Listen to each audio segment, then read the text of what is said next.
അങ്ങനെ south African ടീമിനെ തോൽപ്പിച്ച് ഇന്ത്യ വേൾഡ് കപ്പ് സ്വന്തമാക്കിയിരിക്കുകയാണ്. 7 റൺസിന്റെ വിജയമാണ് ഇന്ന് ഇന്ത്യ സ്വന്തമാക്കിയത്. ഇന്നത്തെ വിജയത്തിൽ ക്രെഡിറ്റ് കൊടുക്കേണ്ടത് കോഹ്ലിക്കാണ്. കോഹ്ലി ഇന്ന് മികച്ച കളി കാഴ്ചവെച്ചു. എന്നാൽ ബൗളിംഗിൽ ഇന്ത്യൻ ടീമിനെ വിജയിപ്പിച്ചത് ബുംറയും പാണ്ഡ്യയുമാണ്. ഈ 2 താരങ്ങളാണ് ഇന്ത്യക്ക് വിജയം സമ്മാനിച്ചത്. തോറ്റ മത്സരം ഇന്ത്യ തിരിച്ചുപിടിച്ചു. ഇന്ത്യയുടെ കളി കണ്ട് ക്രിക്കറ്റ് ലോകം ഞെട്ടിയിരിക്കുകയാണ്.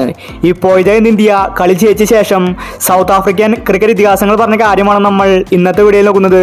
ഇത്തരം ക്രിക്കറ്റ് ന്യൂസിന് വേണ്ടി ഈ ചാനൽ മറക്കാതെ സബ്സ്ക്രൈബ് ചെയ്യൂ. സൗത്ത് ആഫ്രിക്കൻ ഇതിഹാസങ്ങൾ പറഞ്ഞത് ഇങ്ങനെയായിരുന്നു: ഇന്ത്യൻ ടീം എങ്ങനെയാണ് കളി ജയിച്ചത്? ഞങ്ങൾക്കിത് വിശ്വസിക്കാൻ സാധിക്കുന്നില്ല. സൗത്ത് ആഫ്രിക്ക ജയിച്ച മത്സരമായിരുന്നു. എന്താണ് അവർക്ക് പറ്റിയത്? ഈ ഒരു തോൽവിയിൽ ഞങ്ങൾക്ക് സംശയമുണ്ട്. ഒരിക്കലും ഇന്നത്തെ മാച്ച് ഇന്ത്യ ജയിക്കാൻ സാധ്യതയില്ല.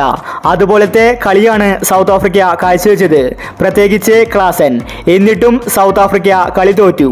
കളി സൗത്ത് ആഫ്രിക്ക വിട്ടുകൊടുത്തതുപോലെയാണ് ഞങ്ങൾക്ക് തോന്നിയത്. ഇന്ത്യ പന്തിൽ എന്തെങ്കിലും കൃത്രിമത്വം ചെയ്തു കാണും, അല്ലെങ്കിൽ ഒരിക്കലും ഇന്ത്യ ഇന്ന് കളി ജയിക്കില്ല. അതുവരെ ബൗളേഴ്സ് മോശം കളിയാണ് കാഴ്ചവെച്ചത്. പിന്നെ എങ്ങനെയാണ് അവസാന നിമിഷം മികച്ച ബൗളിംഗ് പ്രകടനം ഇന്ത്യ കാഴ്ചവെക്കുന്നത്? ICC ഇന്നത്തെ മത്സരം ശരിക്ക് വീക്ഷിക്കണം. ഇന്ത്യ ഒരിക്കലും കപ്പ് നേടാൻ അർഹതയില്ലാത്ത ടീമാണ്. ഇന്ത്യ ചതിയിലൂടെയാണ് കളി ജയിച്ചിരിക്കുന്നതെന്ന് ക്രിക്കറ്റ് ഇതിഹാസങ്ങൾ വ്യക്തമാക്കി. ഇന്ത്യ കളി ജയിച്ചത് സൗത്ത് ആഫ്രിക്കൻ ടീമിന് ഇഷ്ടപ്പെട്ടിട്ടില്ല. സൗത്ത് ആഫ്രിക്കയുടെ ഇതിഹാസ താരങ്ങൾ ഇന്ത്യക്കെതിരെ വലിയ വിമർശനമാണ് ഉന്നയിച്ചിരിക്കുന്നത്.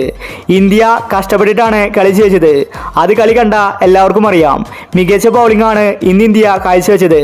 ക്ലാസൻ ഔട്ടായതാണ് കളിയിലെ ടേണിംഗ് പോയിന്റ്. അതുപോലെ പാണ്ഡ്യ ലാസ്റ്റ് ഓവറിൽ മില്ലറെ പുറത്താക്കിയപ്പോൾ ഇന്ത്യ വിജയമുറപ്പിച്ചു. സൂര്യയുടെ ആ ക്യാച്ചാണ് കളി തിരിച്ചത്. രോഹിത് എന്ന ക്യാപ്റ്റൻ വർഷങ്ങൾക്ക് ശേഷം ഇന്ത്യക്ക് വേൾഡ് കപ്പ് നേടിത്തന്നിരിക്കുകയാണ്. രോഹിത് ഇനി ചരിത്രത്തിന്റെ ഭാഗമാകും. അപ്പോൾ ഇത്തരം ക്രിക്കറ്റ് ന്യൂസിന് വേണ്ടി ഈ ചാനൽ മറക്കാതെ സബ്സ്ക്രൈബ് ചെയ്യൂ.